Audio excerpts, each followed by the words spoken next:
Hi everyone, this is Pooja. Welcome to my YouTube channel Pooja's Math. Let's start. हम third sum पे हैं, exercise 1.4 class 12th। Statement देखिए, consider the binary operation this on the set this defined as this के binary operation कैसे जब apply होगा दो elements पे तो क्या आएगा, उन दोनों की मिनिमम वैल्यू आएगी। Right the operation table of the operation, इसकी हमें ऑपरेशन टेबल बनानी है, वो आपको लास्ट वीडियो में समझाई भी थी। सो जो सेट है उसको हम ए लेट कर सकते हैं, मतलब करो या मतलब ऐसे भी चल जाएगा, अगर ये अदरवाइज ये यहाँ पे राइट करना पड़ेगा। So binary operation this on this set A is defined as, तो बताना पड़ेगा कि जो बाइनरी ऑपरेशन है वो कैसे डिफाइन है, उसी के बेस पर तो हम टेबल बनाएंगे। The required operation table is formed below, यानी कि जो ऑपरेशन टेबल चाहिए वो नीचे फॉर्म की गई है। सबसे पहले तो हम यहाँ बाइनरी ऑपरेशन राइट करते हैं, फिर यहाँ हमारे एलिमेंट कहाँ तक है, 5 तक, 1 2 3 4 5, एंड सिमिलरली यहाँ राइट करेंगे 1 2 3 4 5। अब देखो पहले 1 का इस पूरी रो के साथ बाइनरी ऑपरेशन लगाएंगे, 1 का 1 के साथ, तो 1 और 1 में मिनिमम क्या है 1, 1 और 2 में मिनिमम क्या है 1, 1 और 3 में मिनिमम 1, इस तरह से करेंगे। उसके बाद 2 और 1 के बीच में ऑपरेशन अप्लाई करेंगे, 2 और 1 के बीच में मिनिमम क्या है 1, यानी कि छोटा 1 है। 2 और 2 में मिनिमम क्या है 2 ही रहेगा। 2 और 3 में मिनिमम क्या है 2, 2 और 4 में मिनिमम 2, 2 और 5 में मिनिमम 2। सिमिलरली 3 से 3 और 1 में मिनिमम 1, 3 और 2 में 2, 3 और 3 में 3, 3 और 4 में 3 रहेगा, और 3 और 5 में 3 मिनिमम रहेगा। इसी तरह से हमें पूरी टेबल बनानी है। नेक्स्ट देखिए, consider a binary operation star on this set this given by the following multiplication table. First है कंप्यूट करना है हमें ये, ठीक है, जैसे हम एसोसिएट करते हैं। उसके बाद इज स्टार कॉम्यूटेटिव, क्या जो बाइनरी ऑपरेशन है कॉम्यूटेटिव है। कॉम्यूटेटिव के लिए क्या करते थे कि A star B is equal to B star A होना चाहिए फॉर ऑल ए बी के लिए, यानी कि ए और बी कोई से भी दो एलिमेंट हम उठाएं, उनको जब ऑर्डर चेंज करें तो इक्वल आने चाहिए उनके बाइनरी ऑपरेशन लगाने के बाद। नेक्स्ट हमें कंप्यूट करना है 2 स्टार 3 स्टार 4 स्टार 5। सो सबसे पहले हम क्या करेंगे, बाइनरी इसकी सच्ची वो टेबल इसकी दी हुई है, ठीक है, ये टेबल इस तरह से। अब इसने क्या पूछा है कि 2 स्टार 3 स्टार 4 फर्स्ट पार्ट है। सो देखो 2 star 3 from the given table we get, अगर हम गिवन टेबल में देखें 2 स्टार 3 की वैल्यू क्या है, इनकी 2 का 3 के साथ, तो जहाँ पर ये रो और ये कॉलम मीट करते हैं वो वैल्यू आएगी, यानी कि 1।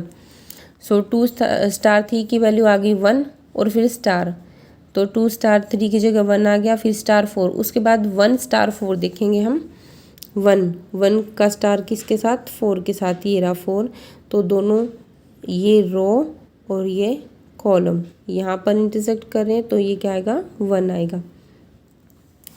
नेक्स्ट है 2 स्टार 3 स्टार 4, तो पहले 3 ब्रैकेट वाला सोल्व करेंगे ना, 3 स्टार 4 देखिए, ये रहा 3 और इसकी 4 के साथ करनी है, ये 3 की रो होगी और ये 4 की कॉलम होगी, ये कॉमन आ रहा है दोनों में, तो 1 वैल्यू आएगी।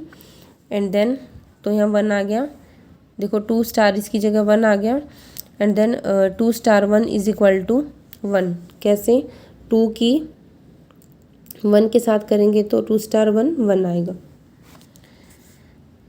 नेक्स्ट देखिए, for every A B belongs to, हाँ नेक्स्ट में हमसे पूछा था कि क्या एक कॉम्यूटेटिव है। अब ध्यान से देखिए, कोई भी एलिमेंट उठाओ आप, जैसे 3 स्टार 2 लेते हैं हम, 3 स्टार 2 क्या आता है 1 आता है। अब इसका ऑर्डर चेंज करके देखो, यानी कि 2 स्टार 3 देखो, 2 स्टार 3 देखेंगे तो 1 आएगा। इस तरह से आप कोई भी एलिमेंट उठा के देखोगे ना, तो उनका ऑर्डर चेंज करने के बाद भी सेम वैल्यू आएगी। तो हम क्या क्या गेट करते हैं, for every A B belongs to this set we have A star B is equal to B star A. अगर ये कंडीशन होल्ड कर जाती है then the operation star is commutative.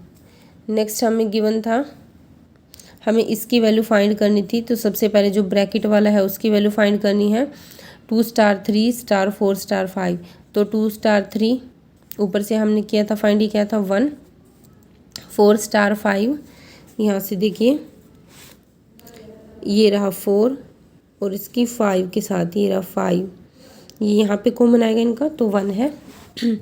इसकी वैल्यू भी 1 है, इसकी वैल्यू भी 1 है, तो 1 star 1 is equal to 1। Fifth देखिए, let star dash B the binary operation on this set this. इसी सेट पे ऑपरेशन है जो पहले गिवन था, बट ऑपरेशन का नेम स्टार डैश है।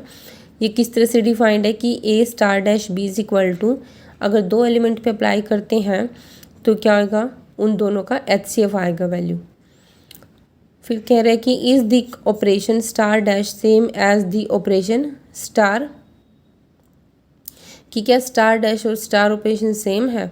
डिफाइंड इन एक्सरसाइज 4, यानी कि सम 4 में जो हमारा स्टार ऑपरेशन था और ये है डिफाइंड, क्या दोनों सेम है। जस्टिफाई योर आंसर, जस्टिफिकेशन भी देनी है आंसर की। सो पहले हम इसकी टेबल बनाते हैं। देखो सेम यही सेट था 1 2 3 4 5, यहाँ भी 1 2 3 4 5। तो टेबल तो इसकी तो यहाँ 1 2 3 4 5 यहाँ राइट करेंगे, 1 2 3 4 5 यहाँ राइट करेंगे, और ये डिफाइंड कैसे था ये राइट कर देंगे। और जो ऑपरेशन टेबल है कैन बी गिवन एज, अब देखो 1 और 1 स्टार डैश 1 करेंगे तो 1 और 1 का HCF क्या आएगा 1, 1 और 2 का HCF 1 आएगा, इस सब के साथ 1 ही आएगा HCF। 2 और 1 का 1 आएगा, 2 और 2 का 2 आएगा, 2 और 3 का 1 आएगा, 2 और 4 का 2 आएगा क्योंकि 2 कॉमन आ रहा है दोनों में। 2 और 5 का 1 आएगा, 3 और 1 का 1, 3 और 2 का 1, 3 और 3 का 3, 3 और 4 का 1, 3 और 5 का 1। ठीक है, सिमिलरली हम ये पूरी टेबल बना लेंगे। सो अब देखोगे इन दोनों टेबल को कंपेयर करो। देखो फर्स्ट लाइन में 1 1 है, इसमें भी 1 1 है, इसमें क्या है 1 2 1 2 1, 1 2 1 2 1, 1 1 3 1 1, 1 1 3 1 1, 1 2 1 4 1, 1 2 1 4 1, 1 1 1 1 5, 1 1 1 1 5। यानी कि दोनों ऑपरेशन टेबल क्या है, बिल्कुल सेम है। तो यही बात हमें राइट करनी है। We observe that the operation tables for the operation star and star dash are the same. Same है दोनों, अगर दोनों सेम है तो जो ऑपरेशन है वो डिफाइन किए हुए हैं वो भी क्या होंगे, सेम होंगे। So the operation star dash is same as the operation star. बहुत ईजी है। So that's all.